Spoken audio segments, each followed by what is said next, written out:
thing with you before we get out of here. You all can go grab lunches with families and have just a wonderful day. But it's this. For the past many weeks, the sermon series building up to Easter has been 24 hours that has changed the world. And we examined the very last day in which Jesus was alive. We started at the Last Supper. We went through where he was betrayed by Judas, and then he was handed over to the guards, and he was beaten, flogged, and eventually crucified.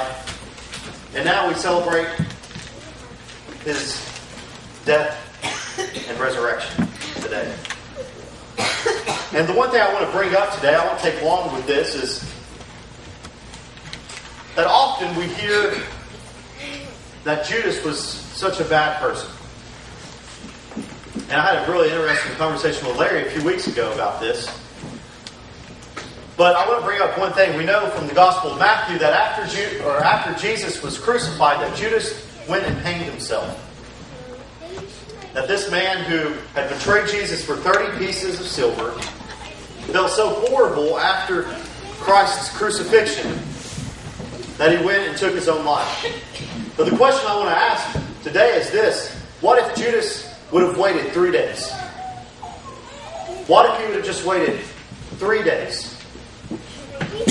What if he would have just waited until Christ was alive? And he went to Christ's feet and said, Jesus, forgive me. What do you think Jesus would have said? I think we all know that Jesus would have forgiven him. So today I'll ask you this. Whatever that thing is that's holding you back, whatever those things are that are holding you back from a relationship with Christ, nothing is too bad for him to forgive you. If he is willing to forgive Judas, the person that handed him over to be crucified, one of his closest friends, how much more willing is he going to forgive you? And as we go about Easter and the coming weeks, I want us to ponder on that. Often it's so hard to accept Jesus' forgiveness because we think that we've done stuff that is unforgivable. But that's not the case. If he is willing to forgive Judas, one of the worst men, very well, the person that betrayed the King of Kings, how much more willing is he going to forgive you? Let's pray. And I would like for you to just put your hands out in front of you.